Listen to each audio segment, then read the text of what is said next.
Hello students, हम पढ़ रहे हैं 12th फिजिक्स का चैप्टर नंबर 1 जिसका नाम क्या है इलेक्ट्रिक चार्जेस एंड फील्ड। जो प्रीवियस वीडियो था उसके अंदर हमने सबसे पहले पढ़ा था एरिया वेक्टर के बारे में, उसके बाद में इलेक्ट्रिक फ्लक्स और उसके बाद में हमने पढ़ी थी गॉस थ्योरम।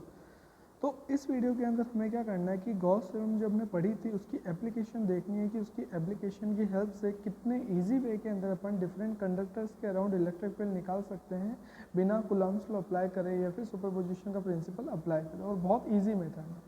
तो वो अपन को देखना है। सबसे पहले एक बार अपन थोड़ा सा क्विक रिवीजन अगर अपन कर लें तो सबसे पहले अपन ने क्या देखा था कि इलेक्ट्रिक फ्लक्स क्या होता है कि इलेक्ट्रिक फील्ड इनटू एरिया, मतलब इलेक्ट्रिक फील्ड के अंदर किसी, जैसे ये कोई एक इलेक्ट्रिक फील्ड है, इस इलेक्ट्रिक फील्ड के अंदर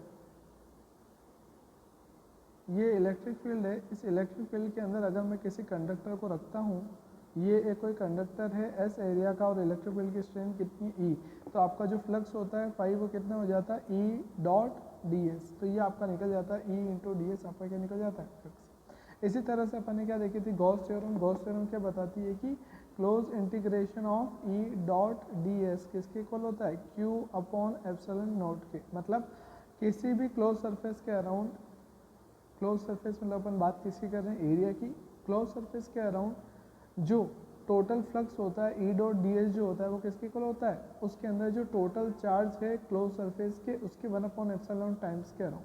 मतलब आपका ओवरऑल क्या बोल सकते हैं कि फाई ई जो होता है वो इक्वल होता है किसके क्यू अपॉन एप्सिलॉन नॉट के, कि टोटल जो फ्लक्स होगा वो किसके इक्वल होगा टोटल चार्ज के 1/एप्सिलॉन नॉट टाइम्स के। ये आपकी क्या होती है गॉस थ्योरम। अब गॉस थ्योरम की हेल्प से अपन को क्या निकालना है, यहाँ पे जो एप्लीकेशन अपन देख रहे हैं इलेक्ट्रिक फील्ड निकालने के लिए। जनरली अपन को क्या पता है, जनरली अपन ने अभी गॉस थ्योरम की बात करी, अब बात करें इलेक्ट्रिक फील्ड की।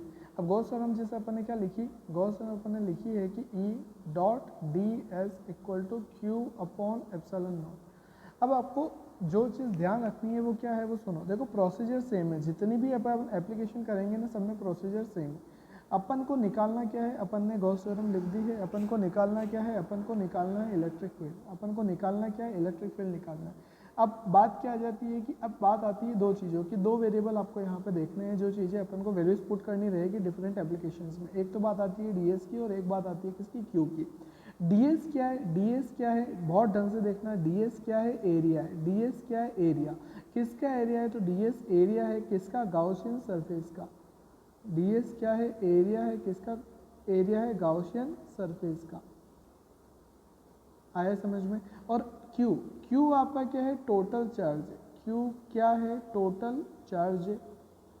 अब बात क्या आती है कि D E dot D S जो अपन ने लिखा है, तो ई क्या है इलेक्ट्रिक फील्ड जो कि अपन को निकालना है, डी एस क्या है area of the Gaussian surface, मतलब जो भी अपन गाउसियन सरफेस चूज करेंगे उसका सरफेस एरिया अपन को यहाँ पे लिखना है। इक्वल टू क्या आ रहा है Q upon epsilon naught. Q क्या होता है टोटल चार्ज।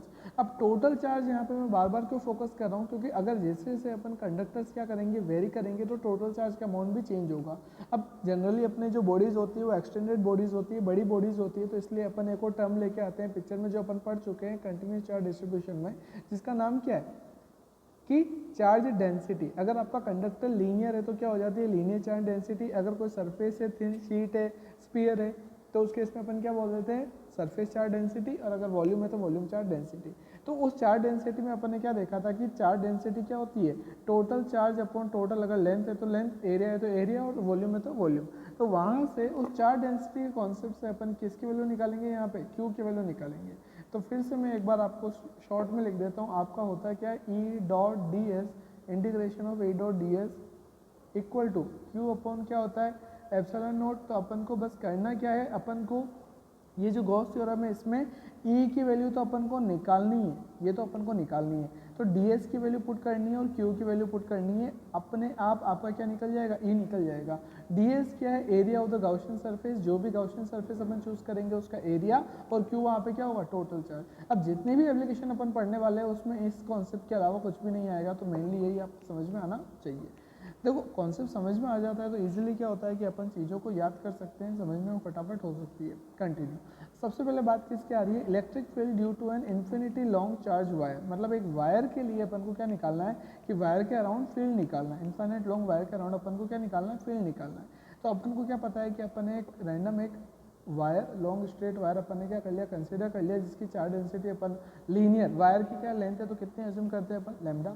अब सिमेट्री से अपन को पता है कि the field E of the line charge is directed radially outward. कैसे मैं लिख सकता हूँ, जैसे अगर ये आपका क्या है, एक वायर है, तो वायर के अराउंड मेरे को पता है कि इलेक्ट्रिक फील्ड कैसे जाएगा, हर पॉइंट से दूर जाएगा। तो इसका मतलब रेडियली मतलब वायर के कैसे जाएगा, परपेंडिकुलर। आ रहा है समझ में? तो वायर के परपेंडिकुलर आपका क्या होगा, इलेक्ट्रिक फील्ड। इसलिए यहाँ पे क्या बोल रहा है आपको कि by symmetry the electric field of the line charge is directed radially outward. बाहर की तरफ आपका इलेक्ट्रिक फील्ड निकलता है। जैसे पॉइंट चार्ज के अराउंड कैसे निकलता है, बाहर की तरफ। तो अब पॉइंट चार्ज की जगह अगर तुम लाइन ले लोगे तो उससे भी क्या फर्क पड़ जाएगा, पॉइंट चार्ज का कॉम्बिनेशन ही तो है वो लीनियर के अंदर। तो जो फील्ड होता है वो कैसा होता है, रेडियली आउटवर्ड फील्ड होता है। अब to determine the field at a distance R from the line charge we choose the cylindrical Gaussian surface. क्या बोल रहा है कि आपके लाइन चार्ज जो है आपका, उसके अराउंड अपन को क्या निकालना है, इलेक्ट्रिक फील्ड निकालना है किसी भी डिस्टेंस आर के ऊपर। तो अपन क्या कर रहे हैं, गाउसियन सरफेस चूज कर रहे हैं। और कौन सी वाली गाउसियन सरफेस चूज कर रहे हैं, सिलेंड्रिकल। सिलेंड्रिकल क्यों करी वो आपको समझना है, मैंने प्रीवियस क्लास में भी आपको बताया था। जैसे हो क्या रहा है, देखो यहाँ पे देखो कि एक आपको वायर दिख रहा है, पॉजिटिव वायर आपको दिख रहा है, और उसके अराउंड आपको क्या दिख रहा है कि एक सिलेंडर में उसको पैक कर रखा है। तो ये जो सिलेंडर है डैश वाला, इसी को अपन क्या बोलते हैं, गाउसियन सरफेस। क्यों अपन ने ऐसा करा, मैंने आपको प्रीवियस वीडियो के अंदर भी बताया था कि अपन गाउसियन सरफेस ऐसे चूज करते हैं जिससे आपके कंडक्टर से डिस्टेंस किसकी, गाउसियन सरफेस की, हमेशा क्या रहे, इक्वल हर पॉइंट से। फिर से सुनना, गाउसियन सरफेस अपन ऐसे चूज करते हैं जिससे आपके कंडक्टर से गाउसियन सरफेस की जो डिस्टेंस होती है वो हमेशा इक्वल रहती है। अब यहाँ पे देखना, ये वायर का अगर अपने टॉप पॉइंट लेता हूँ तो ये जो डिस्टेंस है ये इक्वल है, ये इक्वल है, ये इक्वल है, ये इक्वल है। ये सारे डिस्टेंस कौन सी है, इस सर्कल की रेडियस। अब ऐसे कितने पॉइंट होते हैं लाइन में, इन्फानाइट। तो इन्फानाइट पॉइंट के सर्कल मिलाएंगे तो आपकी जो सरफेस बनेगी वो कौन सी हो जाएगी, सिलेंड्रिकल गाउसियन सरफेस हो जाएगी। आया समझ में क्या बोला मैंने, इन्फानाइट सर्कल अपन मिलाएंगे तो क्या बनेगा आपका, सिलेंडर। इसलिए अपन क्या बोलते हैं कि लाइन को अपन किससे कवर कर सकते हैं, सिलेंड्रिकल सरफेस से। तो अपन ने जो गाउसियन सरफेस एज्यूम करी वो कौन सी हो गई, सिलेंड्रिकल सरफेस हो गई। अब बात क्या आती है यहाँ पे कि सिलेंडर जो होता है उसकी कितनी सरफेस होती है, 3 सरफेस होती है। 2 तो सर्कुलर होती है और एक कौन सी होती है, कर्व। फिर से यहाँ पे देखो, ये जो आपका सिलेंडर बना हुआ है जिसके अंदर अपन ने वायर को पैक कर रखा है, तो उस केस में अपन क्या देखते हैं कि एक तो कर्व सरफेस हो गई S1, ऐसे ही 2 सर्कुलर सरफेस है आपकी टॉप और बॉटम, एक तो S2 और एक S3। अब तीनों के अंदर अपन को क्या करना है, अपने को निकालना क्या है, इलेक्ट्रिक फील्ड निकालना है। अपने को क्या निकालना है, इलेक्ट्रिक फील्ड निकालना है। इलेक्ट्रिक फील्ड अपन को कैसे निकालना है, गॉस थ्योरम की हेल्प से निकालना है। गॉस थ्योरम क्या होता है, E dot D S equal to क्या होता है, Q अपॉन एप्सिलॉन नॉट। ठीक है, ये अपन को समझ में आ गया। अब E डॉट डी एस, ई तो अपन को निकालना है, डी एस कुल मिला के ये बात किसकी है, फ्लक्स की। फ्लक्स मेरे को निकालना है, मतलब मेरे को E डी एस। ई डॉट डी एस क्या होता है, E D S cos theta. मतलब मेरे को क्या चाहिए, एंगल चाहिए किस किस के बीच में, E और डी एस के बीच में। अब यहाँ पे देखो ढंग से, कितनी सरफेस है, 3। अब तीनों सरफेस के अराउंड मेरे को पता है कि ये इस वायर से ऐसे इस तरह से क्या निकल रहा है, इलेक्ट्रिक फील्ड। किधर भी तुम जाओ इस तरह से क्या बन रहा है, आपका इलेक्ट्रिक फील्ड बन रहा है। कि अगर मैं इधर देखूँ तो ये आपका इलेक्ट्रिक फील्ड है और इधर देखो तो इधर आपका इलेक्ट्रिक फील्ड है, मतलब रेडियली आउटवर्ड है। अब अगर मैं सरफेसेस के अंदर एरिया वेक्टर की बात करूँ, इलेक्ट्रिक फील्ड की डायरेक्शन तो फिक्स हो गई। अब अगर एरिया वेक्टर की अगर मैं बात करूँ तो अगर सरफेस 1 की बात करें तो सरफेस 1 में जो है कोई भी मैंने एक सेगमेंट ले लिया ds हो, तो सेगमेंट का ds वेक्टर निकालते हैं तो सरफेस के परपेंडिकुलर। ये बात हो गई एरिया वेक्टर की। अगर मैं टॉप सरफेस की बात करूँ तो टॉप है तो ऑब्वियसली बात है एरिया वेक्टर भी कहा जाएगा टॉप में। और अगर बॉटम सरफेस की बात करूँ तो बॉटम सर्कुलर सरफेस के अंदर एरिया वेक्टर भी कहा जाएगा बॉटम में। लेकिन इलेक्ट्रिक फील्ड की डायरेक्शन फिक्स है। सबसे इंपॉर्टेंट बात यही है कि इलेक्ट्रिक फील्ड हमेशा कैसे निकल रहा है, सरफेस के परपेंडिकुलर। फिर से इलेक्ट्रिक फील्ड हमेशा कैसे निकल रहा है, वायर की सरफेस के परपेंडिकुलर, जिसको अपन क्या बोलते हैं, रेडियल इलेक्ट्रिक फील्ड। फिर से इलेक्ट्रिक फील्ड की डायरेक्शन आपको जानना जरूरी है, क्योंकि इलेक्ट्रिक फील्ड की डायरेक्शन क्या है, वायर के रेडियल जो है इलेक्ट्रिक फील्ड है सिलेंडर के। और एरिया वेक्टर जो है हमेशा क्या हो रहा है, कंटिन्यूसली चेंज हो रहा है। अब अपन यहाँ पे क्या देखते हैं, एंगल की बात देखो। अगर मैं बात करूँ टॉप सरफेस की, S2 जो सरफेस है यहाँ पे इलेक्ट्रिक फील्ड तो फिक्स है कि इलेक्ट्रिक फील्ड की डायरेक्शन हमेशा ये है। लेकिन टॉप सरफेस के लिए बात करूँ तो एरिया वेक्टर कहाँ जा रहा है, ऊपर की तरफ। तो इन दोनों के बीच में एंगल कितना हो गया, 90। तो टॉप सरफेस जो है S2 उसके लिए E और ds के बीच का एंगल कितना है, 90। और बॉटम सरफेस के लिए भी, बॉटम सरफेस से तो एरिया वेक्टर का जाएगा डाउनवर्ड, और ये आपका E तो फिक्स है, इसकी डायरेक्शन फिक्स है। तो इनके बीच में जो एंगल हो गया यहाँ पे भी वो एंगल कितना हो गया, 90। और अगर अपन बात करूँ किसकी, कर्व सरफेस की, तो कर्व सरफेस के लिए जो मैंने छोटा सा ds लिया था उसका एरिया वेक्टर जा रहा है इधर, और इलेक्ट्रिक फील्ड भी किधर जा रहा है, इधर। इसका मतलब यहाँ पे जो थीटा आ रहा है वो थीटा कितना आ रहा है, 0 डिग्री। अब ये जानना जरूरी है। क्यों जानना जरूरी है, क्योंकि अपन को पता है कि cos 90 जो होता है, cos 90 जो होता है वो तो कितना होता है 0, और जबकि cos 0 कितना होता है 1। अब अपन क्या देख रहे हैं कि टॉप के अंदर ये जो एंगल बन रहा है कितना है 90 ई और डी एस का, और बॉटम के अंदर भी ई और डी एस का जो एंगल बन रहा है कितना है 90। तो दोनों एंगल अगर 90 है तो उस केस में अपन क्या समझ सकते हैं कि दोनों के बीच का एंगल कितना है 90, और cos 90 कितना होता है 0। तो इसलिए मैं क्या समझ सकता हूँ कि टॉप और बॉटम सरफेस का जो फ्लक्स होगा गॉसियन सरफेस का, टॉप और बॉटम सरफेस का जो फ्लक्स होगा गॉसियन सरफेस का वो कितना हो जाएगा 0। तो इसका मतलब ओनली जो फ्लक्स काउंट होगा वो काउंट किसका होगा, ओनली कर्व सरफेस का फ्लक्स काउंट होगा। आया समझ में? तो ये तो बात हुई फ्लक्स की। अब इसको थोड़ा मैथमेटिकल फॉर्म में देखते हैं। कितनी सरफेस है अपने पास में, 3 सरफेस है। टोटल फ्लक्स कितना होगा, सरफेस इंटीग्रल ई डॉट डी एस। सरफेस कितनी है, 3 सरफेस है, S1 S2 S3।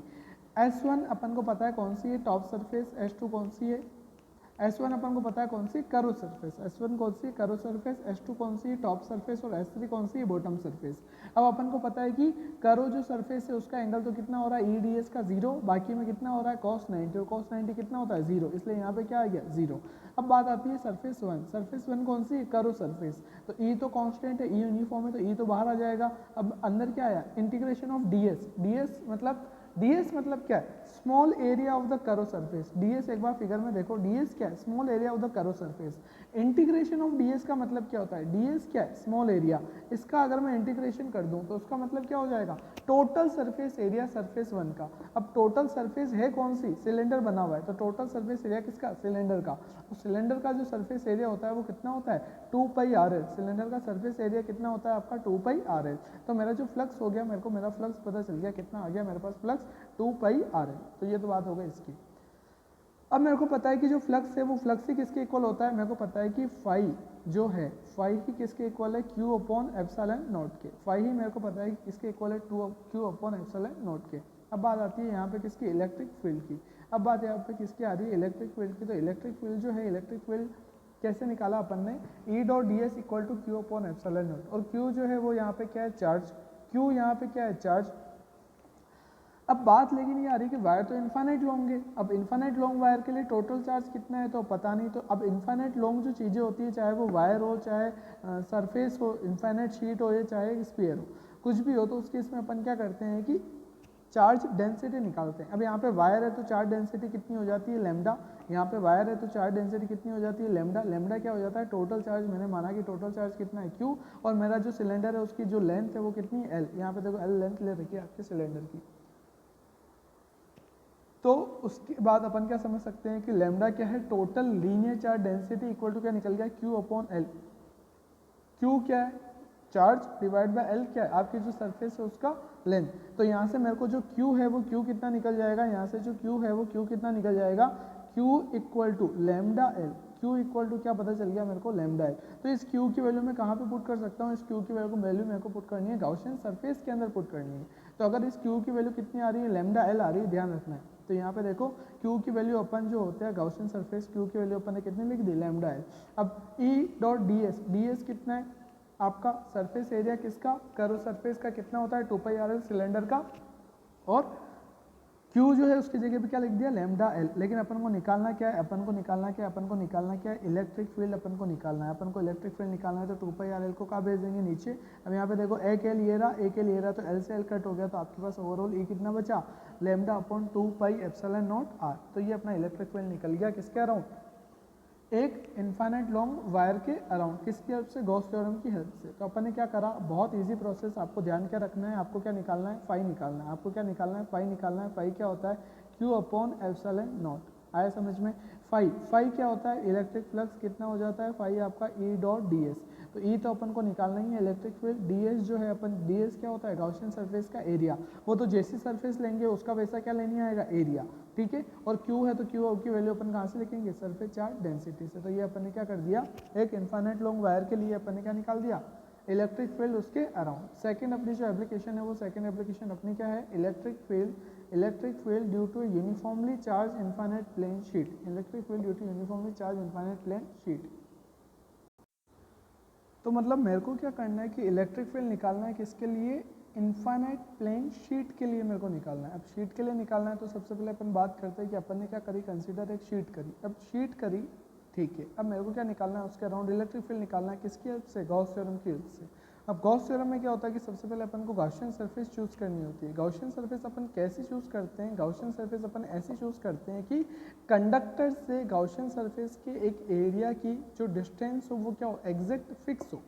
आया समझ में। अब एग्जैक्ट फिक्स हो तो अपन ने क्या करा कि जैसे अगर मैं बात करता हूँ कि शीट के अराउंड जो एरिया है वो कैसा होगा, यूनिफॉर्म एरिया होगा।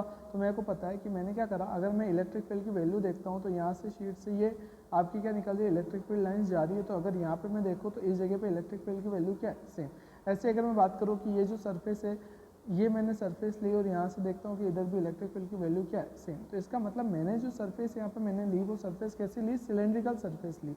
लेकिन सिलेंड्रिकल सरफेस कैसी ली, वो वाली सरफेस जो कि पास हो रही थी मेरी शीट से परपेंडिकुलर। फिर से सुनना, मैंने एक सिलेंडर लिया, सिलेंड्रिकल गॉसियन सरफेस ली और उस सिलेंड्रिकल गॉसियन सरफेस को इस तरह से लिया कि वो परपेंडिकुलर है किसकी, शीट से और पास हो रही है। क्यों करा मैंने ऐसा, दो रीज़न है। पहला रीज़न क्या है कि पहला रीज़न तो ये है कि मेरे को क्या करना था, जो मेरा बेसिक कॉन्सेप्ट है कि मैं क्या चाहता हूँ कि मेरे कंडक्टर से, कंडक्टर क्या है यहाँ पे, शीट, इस शीट से मेरे को गॉसियन सरफेस की जो डिस्टेंस रखनी है हर पॉइंट की वो क्या होनी चाहिए, सेम। तो ये देखो, ये मैंने जितने भी एरो बनाए इनकी लेंथ कितनी आ रही है, सेम। इसका मतलब जो डिस्टेंस है डिफरेंट पॉइंट की आपकी गॉसियन सरफेस से, तो वो क्या है, सेम है। दूसरी बात क्या है कि सिलेंड्रिकल इसलिए इसको इससे पास इसलिए करा क्योंकि मेरे को पता है कि शीट जो है, शीट की ऑब्वियसली बात है दोनों तरफ लाइन, दोनों तरफ क्या जा रही है, इलेक्ट्रिक फील्ड लाइन, तो दोनों तरफ क्या होगा, इलेक्ट्रिक फ्लक्स। तो इसलिए मेरे को दोनों इलेक्ट्रिक फ्लक्स काउंट करने पड़ेंगे, लेफ्ट साइड का भी और राइट साइड का भी। फिर से मेरे को यहाँ पे दोनों साइड में इलेक्ट्रिक फील्ड लाइन जा रही है, लेफ्ट में भी और राइट में भी।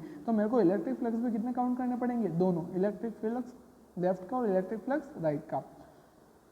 इस रीज़न से मैंने यहाँ पे सिलेंड्रिकल गॉसियन सरफेस चूज़ करी है। अब बात क्या आ रहा है कि सर सिलेंड्रिकल क्यों करी, क्यूबॉइड क्यों नहीं कर सकते हैं अपन, तो उसका रीज़न है वो मैं आपको लास्ट में बताऊंगा कि यहाँ पे जो ये एरिया होगा ये एरिया मैटर नहीं करेगा। कैसे, अपन इसके कंक्लूजन में देखेंगे। सबसे पहले कंटिन्यू करते हैं। कंटिन्यू क्या करना है अपन को, गॉसियन सरफेस, गॉस थ्योरम जो है अपन को अप्लाई करनी है। गॉस थ्योरम क्या होती है, ई डॉट डी एस, ढंग से देखना, गॉस थ्योरम क्या होती है कि E dot D S equal to Q upon epsilon naught. ये तो बात हो गई इसकी। अब लेकिन ई क्या है, इलेक्ट्रिक फील्ड, डी एस क्या है, एरिया, डी एस क्या, एरिया। अब एरिया की बात यहाँ पे देखो, यहाँ पे सरफेस वापस पहले वाली बात ही आ गई, थोड़ा सा बड़ा कर देते हैं। सरफेस कितनी आ रही है आपकी, तीन सरफेस आ रही है, सरफेस 1, ये सरफेस आपकी 2, और ये जो कर्व सरफेस है उसको कह रहा हूँ सरफेस 2, और ये क्या है, सरफेस 3। अब यहाँ पे देखना, अगर मैं कर्व सरफेस की बात करूँ तो कर्व सरफेस में ये किसकी डायरेक्शन है, इलेक्ट्रिक फील्ड की, और कर्व सरफेस का यहाँ पे छोटा सा एरिया लिया तो वहाँ पे एरिया वेक्टर क्या आ गया, ऊपर। इसका मतलब कर्व सरफेस का एरिया वेक्टर कहाँ जा रहा है, इलेक्ट्रिक फील्ड की डायरेक्शन के कहाँ जा रहा है, परपेंडिकुलर। आया समझ में। लेकिन अगर मैं ये जो सर्कुलर सरफेस है इसकी बात करूँ यहाँ पे, तो इधर क्या जा रहा है मेरा इलेक्ट्रिक फील्ड, और इधर ही मेरा इस सरफेस के परपेंडिकुलर क्या होता है, एरिया वेक्टर। सरफेस के परपेंडिकुलर क्या होता है, एरिया वेक्टर। अब यहाँ पे देखो ये डायरेक्शन किसकी है, इलेक्ट्रिक फील्ड की, और ये जो सरफेस है इसके सरफेस के परपेंडिकुलर किसकी डायरेक्शन होगी, एरिया वेक्टर की। आया समझ में। इसका मतलब तीन जो मैं सरफेस ले रहा हूँ, सरफेस 1, सरफेस 2 और सरफेस 3, तो सेकंड जो सरफेस है कर्व सरफेस, वहाँ पे इलेक्ट्रिक फील्ड ई और एरिया वेक्टर क्या, डी एस वेक्टर। इन दोनों के बीच में एंगल कितना आ रहा है, 90। तो इसका जो इलेक्ट्रिक फ्लक्स है वो काउंट नहीं होगा क्योंकि cos 90 कितना होता है, 0। तो कर्व सरफेस का एरिया वेक्टर आपका कितना हो जाएगा, 0। अब कितने अपने पास फ्लक्स के लिए बचा, ओनली एक तो सरफेस 1 और सरफेस 3। ये जो आपकी सरफेस 1 है, ये सर्कुलर सरफेस और ये सर्कुलर सरफेस, ठीक है। अब ये जो एरिया है, ये एरिया मैंने कितना मान लिया यहाँ पे ए, ये जो क्रॉस सेक्शनल एरिया है कितना मान रखा, ए, और जो इलेक्ट्रिक फील्ड निकल रहा है वो कितना है, ई। तो आपका जो फ्लक्स होगा वो कितना हो जाएगा, ई इंटू ए। आया समझ में। क्योंकि देखो पूरा एरिया अपन को पता है, और ऐसे ही अगर इधर भी मैं बात करूँ तो इधर भी आपका फ्लक्स कितना हो जाएगा, ई इंटू ए। तो टोटल फ्लक्स कितना हो जाएगा, तो एक साइड का कितना हो रहा है, ई इंटू ए, दूसरी साइड का भी कितना हो रहा है, ई इंटू ए। तो टोटल फ्लक्स कितना हो जाएगा, ई इंटू ई ए प्लस ई ए, कितना हो जाएगा, 2E A। ये आपका क्या आ गया, टोटल फ्लक्स। तो इसका मतलब अपने गॉसियन सरफेस का जो टोटल फ्लक्स आ जाता है, टोटल फ्लक्स कितना आ जाता है आपका, EA। आया समझ में। और सरफेस है तो सरफेस चार्ज डेंसिटी कितनी हो जाती है आपकी, सरफेस चार्ज डेंसिटी क्या होती है, total charge upon total area. तो यहाँ से चार्ज कितना निकल जाएगा, सिग्मा इंटू ए। तो आपका क्यू कितना निकल जाएगा, सिग्मा इंटू ए। तो आपको पता है फ्लक्स की आपकी ये जो गॉस थ्योरम क्या होती है, flux equal to Q upon epsilon naught. Flux कितना आ रहा है आपका टोटल, 2EA क्यू कितना होता है आपका अभी निकाला, चार डेंसिटी से सिग्मा इनटू है और डिवाइड बाय क्या आता है एप्सिलॉन नॉट गॉस थ्योरम का। तो यहाँ से अपने क्या देखते हैं, ई से ई कट गया तो टोटल अपने जो इलेक्ट्रिक फील्ड निकला, इलेक्ट्रिक फील्ड कितना आ गया, सिग्मा अपॉन 2 एप्सिलॉन नॉट। इसका मतलब किसी भी प्लेन शीट के अराउंड, इन्फिनिटी शीट के अराउंड जो इलेक्ट्रिक फील्ड होता है वो किसके ऊपर मैटर करता है, नंबर 1 सिग्मा। सिग्मा क्या है, सरफेस चार्ज डेंसिटी पे मैटर करता है, डिपेंड करता है, और परमिटिविटी ऑफ द मीडिया पे डिपेंड करता है एप्सिलॉन नॉट पे। अब यहाँ पे मेरे को एक चीज़ बताओ, फाइनल एक्सप्रेशन के अंदर एरिया आ रहा है क्या, फाइनल एक्सप्रेशन के अंदर एरिया आ रहा है क्या, नहीं आ रहा। फाइनल एक्सप्रेशन के अंदर एरिया नहीं आ रहा। इसका मतलब क्या है कि गाउसियन सरफेस जो आपने चूज करी, इससे मैटर नहीं करता कि वो किस शेप की है, मैटर इससे करता है कि आपके कंडक्टर से हर पॉइंट की जो डिस्टेंस है वो क्या होनी चाहिए, सेम होनी चाहिए। यहाँ पे देखो ये हर डिस्टेंस क्या आ रही है, आर। यहाँ से लेके जो यहाँ तक की डिस्टेंस है वो कितनी आ रही है, आर डिस्टेंस आ रही है। आया समझ में कि मैंने क्यों गाउसियन सरफेस चूज करी। तो ये तो बात हो गई सेकंड एप्लीकेशन। अभी सेकंड एप्लीकेशन के ऊपर ही अपन दो क्वेश्चन देखते हैं। फर्स्ट क्वेश्चन क्या है आपका, तो क्वेश्चन क्या बोल रहा है आपका कि two infinite parallel planes have uniform charge density sigma 1 and sigma 2। तो जो आपके प्लेन्स हैं उनकी जो सरफेस चार्ज डेंसिटी है प्लेन की, शीट की, वो कितनी है, सिग्मा 1 और सिग्मा 2।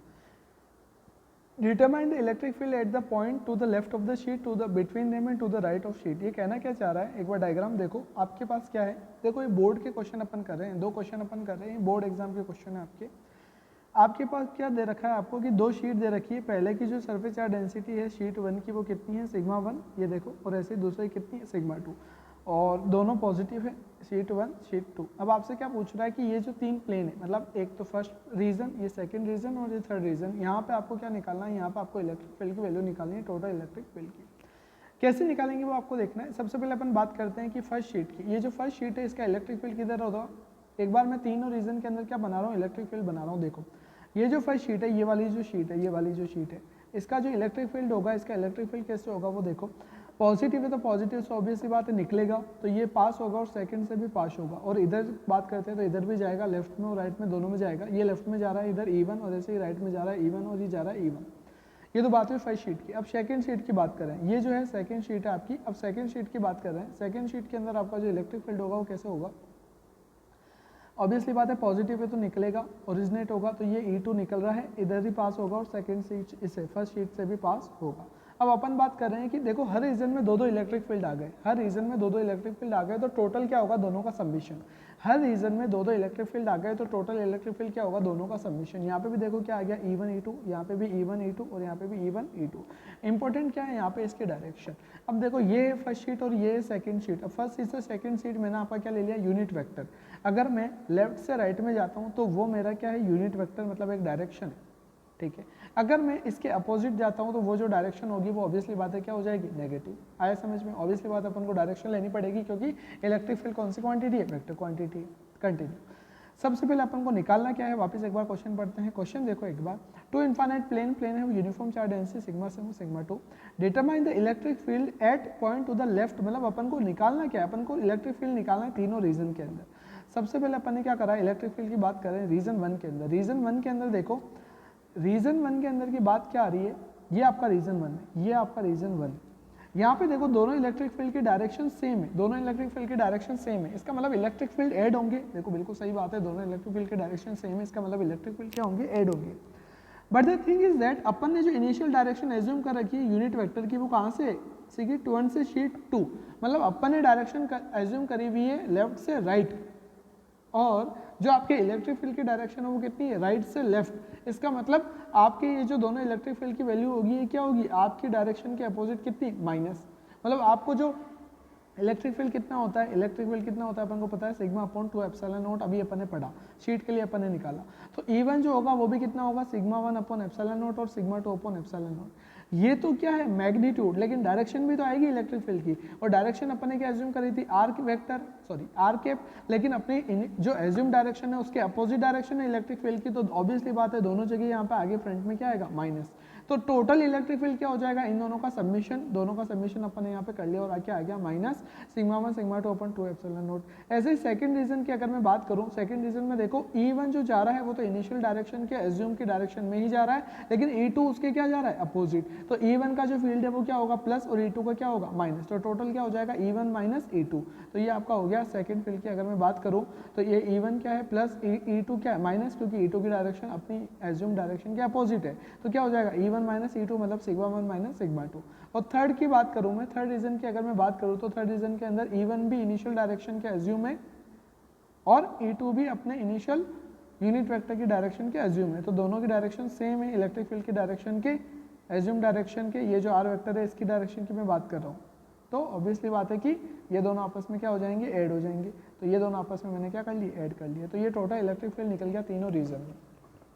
इसी तरह से सिमिलरली एक और क्वेश्चन निकलता है बिल्कुल इसके सिमिलर, क्या है कि टू पैरेलल प्लेन, ये बिल्कुल बोर्ड के क्वेश्चन है, टू इनफाइनाइट पैरेलल प्लेन है uniform charge density plus minus sigma. वहां पे जो सिग्मा दे रहा था वो क्या दे रहा था, सिग्मा 1 सिग्मा 2, लेकिन यहाँ पे इसने क्या बोली कि एक शीट की डेंसिटी कितनी है, चार्ज डेंसिटी प्लस सिग्मा, और एक की चार्ज डेंसिटी कितनी है minus sigma. Determine the electric field in the region between the plane and outside it, मतलब वही फर्स्ट सेकंड थर्ड रीजन में आपको क्या निकालना है, इलेक्ट्रिक फील्ड। अब यहाँ पे देखो हो क्या रहा है, दो शीट है सेम बिल्कुल है, डायग्राम भी कोई चेंज नहीं है, दो शीट है आपकी, एक की चार्ज डेंसिटी कितनी है प्लस सिग्मा और एक की कितनी माइनस सिग्मा, तो सेम सारी चीजें आएगी, अपन को क्या करना है, इनका कॉम्बिनेशन करके इलेक्ट्रिक फील्ड निकालना है। अब यहाँ पे एक चीज देखो, अगर मैं इसकी बात करूं, और एक और चीज, अगर इलेक्ट्रिक फील्ड की आपको डायरेक्शन यहाँ पे ढंग से समझनी पड़ेगी, अगर पॉजिटिव से निकलता है इलेक्ट्रिक फील्ड और नेगेटिव पे क्या होता है, एंड होता है। अगर मैं फर्स्ट शीट की बात करूँ तो इलेक्ट्रिक फील्ड फर्स्ट शीट से निकलेगा, ओरिजिनेट होगा, क्योंकि फर्स्ट शीट क्या आपकी पॉजिटिव, तो ये फर्स्ट शीट से ओरिजिनेट हुआ। लेकिन सेकंड की अगर मैं बात करूँ, सेकंड शीट क्या नेगेटिव, और नेगेटिव पे तो क्या होता है, एंड होता है। एंड होता है मतलब इसकी तरफ आएगा, राइट से भी आएगा और लेफ्ट से भी आएगा। आया समझ में, फर्स्ट शीट से ओरिजिनेट होगा और सेकंड शीट क्या है नेगेटिव, इसलिए वहां पे क्या होगा, एंड होगा। तो ये तो बात हुई इलेक्ट्रिक फील्ड की, तो अपन ने इसलिए तीनों रीजन जो आपके हैं, तीनों के अंदर अपन ने क्या बना दी, दोनों फील्ड की वजह से इलेक्ट्रिक फील्ड की डायरेक्शन भी बना दी। अब अपन को पता है कि टोटल फील्ड क्या होगा, तो इन दोनों का सबमिशन होगा। अब मेरे को एक चीज बताओ, फील्ड अपन ने अभी अपन ने कितना देखा, जो फील्ड होता है आपका, वो जो फील्ड की वैल्यू होती है, फील्ड की वैल्यू कितनी होती है, सिग्मा अपॉन 2 एप्सिलॉन नॉट। ये अपन ने जो फील्ड की वैल्यू देखी, फील्ड की वैल्यू अपन को पता है कितनी होती है, सिग्मा अपॉन 2 एप्सिलॉन नॉट। अब ऊपर तो अलग अलग थे इसलिए सिग्मा 1 सिग्मा 2 था, लेकिन यहाँ पे क्या हो रहा है, फर्स्ट जो है उसका क्या होगा, sigma upon epsilon 2 epsilon naught, और दूसरे की वजह से भी कितना होगा, सिग्मा अपॉन 2 एप्सिलॉन नॉट। बस डिफरेंस किसका है, डायरेक्शन का डिफरेंस है। अगर एक प्लस है और दूसरा माइनस है और दोनों का मैग्नीट्यूड सेम है, तो एक दूसरे को ओवरऑल क्या कर देंगे, कैंसिल। इसका मतलब जितना E1 फील्ड होगा इस डायरेक्शन में, उतना ही E2 फील्ड होगा इस डायरेक्शन में। क्यों होगा ऐसा, क्योंकि दोनों की सरफेस चार्ज डेंसिटी सेम है, बट डायरेक्शन ही तो अपोजिट है, तो इसलिए इक्वल और अपोजिट डायरेक्शन का फील्ड है। तो अब देखो, अब डायरेक्शन अपोजिट कहाँ पे आ रही है, एक तो फर्स्ट रीजन में आ रही है, E1 इधर जा रहा है, E2 इधर जा रहा है, तो यहाँ पे टोटल फील्ड कितना हो जाएगा, 0। ऐसे ही अगर थर्ड रीजन की बात करूँ तो E1 इधर जा रहा है और E2 इधर जा रहा है, तो यहाँ पे भी टोटल फील्ड कितना हो जाएगा, 0। अगर सेकंड रीजन की बात करूँ तो E1 भी इधर जा रहा है और E2 भी इधर जा रहा है, और दोनों इनिशियल एज्यूम डायरेक्शन के सेम है, तो दोनों यहाँ पे इलेक्ट्रिक फील्ड क्या हो जाएगा, प्लस, और बाकी फर्स्ट और थर्ड रीजन में इलेक्ट्रिक फील्ड कितना आएगा, 0, और सेकंड रीजन में क्या हो जाएगा, ऐड। आया समझ में कुछ, इट्स ऑल अबाउट डायरेक्शंस। तो इसलिए आपका जो फर्स्ट का फील्ड है वो क्या आ रहा है, 0। ऐसे अगर मैं सेकंड फील्ड की बात करूँ तो सेकंड में दोनों क्या हो जाएगा, ऐड। तो सेकंड में देखो दोनों की डायरेक्शन सेम होने से टोटल क्या हो गया आपका, ऐड। और थर्ड रीजन की बात करूँ तो थर्ड रीजन में क्या है, दोनों का एक दूसरे के अपोजिट होने की वजह से वापस क्या आ गया, टोटल 0। तो it's all about direction, practice करना एक बार, बहुत इजीली आपको आ जाएगा।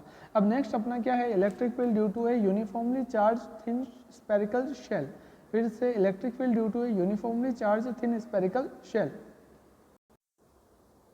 इसका मतलब क्या है कि अपन को इलेक्ट्रिक फील्ड निकालना है किसकी वजह से, due to uniformly charge thin spherical shell. मतलब एक शेल है, उस शेल के अराउंड मेरे को क्या निकालना है, इलेक्ट्रिक फील्ड निकालना है। अब शेल के अराउंड इलेक्ट्रिक फील्ड निकालना है तो ऑब्वियसली बात है कि मैं उस शेल को क्या कर दूंगा, एक गॉसियन सरफेस में पैक कर दूंगा। तो ये आपका जो शेल है उसको मैंने क्या करा, पैक करना है। तो ऑब्वियसली बात है शेल मतलब क्या होता है, स्फीयर, और स्फीयर को ही अपन पैक करना है, तो ऑब्वियसली बात है कि स्फीयर में पैक करना पड़ेगा। तो आपकी जो गॉसियन सरफेस होगी वो भी कैसी होगी, स्फीयर। नेक्स्ट, तो सबसे पहले अपन क्या कर रहे हैं कि अब एक किसी भी पॉइंट P के ऊपर मेरे को निकालना है क्या, आपका इलेक्ट्रिक फील्ड। किसकी वजह से, इस शेल की वजह से। उसके सेंटर से माना कि R डिस्टेंस पे। फिर से स्फीयर के शेल के सेंटर से r डिस्टेंस पे कोई भी रैंडम पॉइंट लिया P, उस P पॉइंट के ऊपर मेरे को क्या निकालना है, इलेक्ट्रिक फील्ड। अब यार बात क्या आती है कि वो P पॉइंट कहीं पे भी हो सकता है, मतलब हो सकता है कि वो P पॉइंट सरफेस के बाहर हो सकता है कि वो P पॉइंट सरफेस पे हो, और हो सकता है वो P point inside the surface हो, मतलब शेल के अंदर। क्योंकि आपने क्या बोला कि आपको इलेक्ट्रिक फील्ड निकालना है किसकी वजह से, शेल की वजह से। अब इलेक्ट्रिक फील्ड यार शेल के कहीं पे भी निकालो तुम, चाहे शेल के बाहर भी निकालो, चाहे शेल की सरफेस पे भी निकालो, चाहे शेल की सरफेस के अंदर या शेल के अंदर भी निकालो। तो इसलिए अपन क्या कर रहे हैं कि तीनों जगह निकाल रहे हैं। सबसे पहले मैं क्या कर रहा हूँ, बाहर की तरफ निकाल रहा हूँ, तो इसलिए मैंने शेल को क्या कर दिया, पैक। अब कैसे निकालता है अपन को इलेक्ट्रिक फील्ड निकालना है, तो फर्स्ट कंडीशन अपनी क्या हो गई कि आपका जो पॉइंट पी है वो lies outside the spherical shell. आपका पी पॉइंट स्पेरिकल शेल के कहाँ लाई करता है, बाहर की तरफ लाई करता है। The total charge Q inside the Gaussian surface is the charge of the shell of the radius r and the area 4πr²। मतलब क्या है, शेल के लिए सरफेस चार्ज डेंसिटी निकालनी है, तो सरफेस चार्ज डेंसिटी शेल क्या, एरिया, और एरिया के लिए सरफेस चार्ज डेंसिटी कौन सी होती है, सिग्मा। सिग्मा क्या होता है, total charge upon total area. Total charge माना कि शेल का कितना है Q, और टोटल एरिया किसका, गॉसियन सरफेस का। गॉसियन सरफेस कौन सी होती है, शेल को किससे पैक करूंगा, वापस स्फीयर से, और स्फीयर की जो सरफेस एरिया होता है वो कितना होता है, 4πr²। ये तो बात हो गई इसकी। इसका मतलब, और इसकी जो गॉसियन सरफेस है माना कि उसकी जो शेल की रेडियस है वो कितनी, कैपिटल R, तो आपका सिग्मा इक्वल टू क्या हो जाता है, Q/4πr²। तो यहाँ से क्यों कितना निकल जाएगा, सिग्मा इंटू 4πr²। तो ये तो क्या निकल गया मेरे पास टोटल चार्ज। अब फ्लक्स की बात करें, फ्लक्स कितना होता है आपका, phi equal to E into D S, area, total electric field into total area. ये आपका क्या होता है, flux E into D S.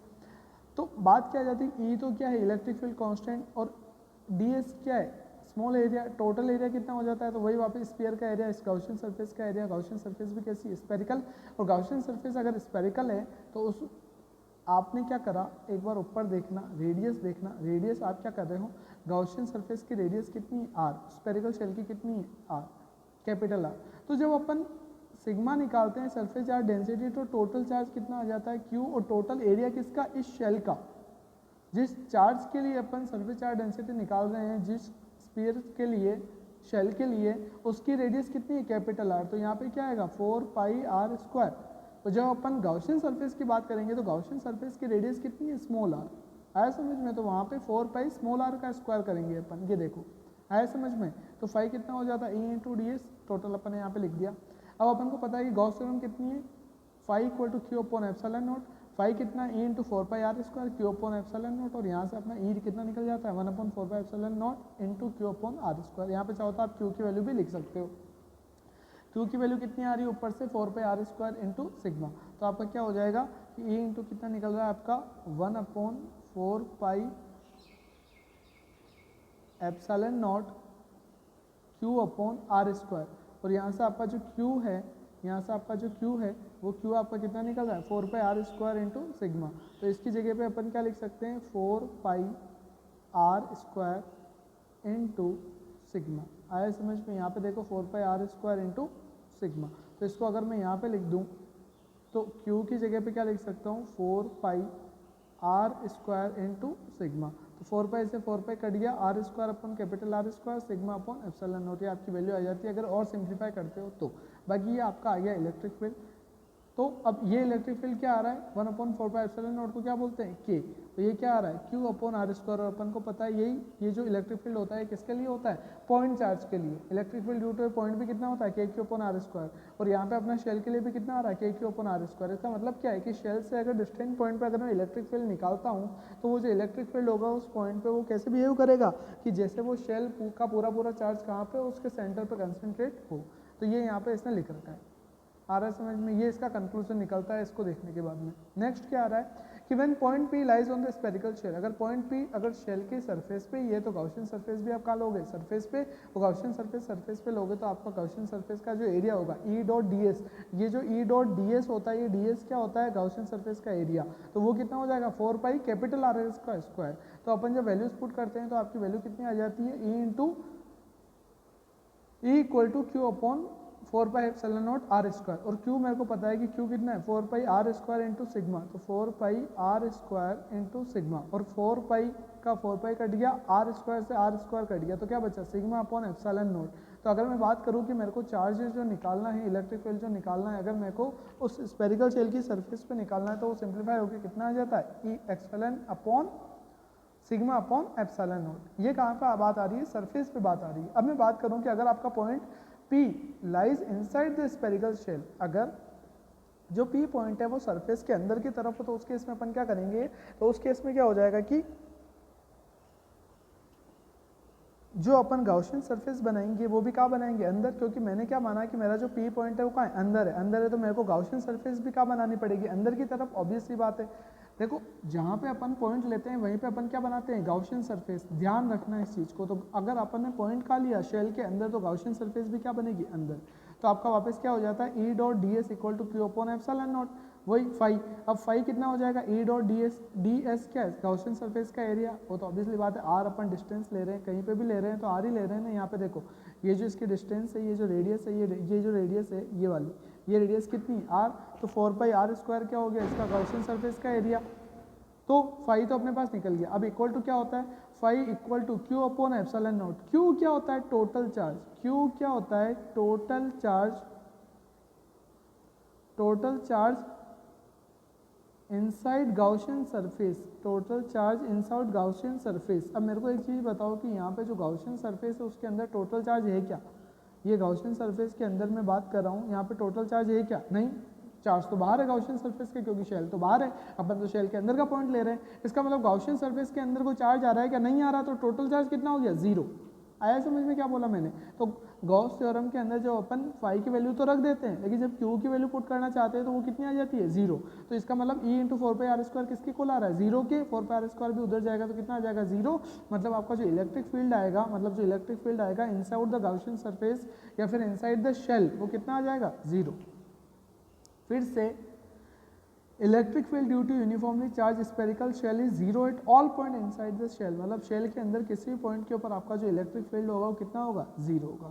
अब मैं बात करता हूँ कि ये जो शेल था, ये जो अपन ने शेल लिया, शेल के सेंटर से लेकर सरफेस तक कितना था, जीरो, सरफेस पे थी मैक्सिमम वैल्यू, और सरफेस के बाद फिर से क्या हो रहा है, कम हो रहा है, कितना, 1 अपॉन आर स्क्वायर के प्रोपोर्शनल। तो जो ग्राफ बनाएंगे वो ग्राफ कैसा आएगा वो देखना।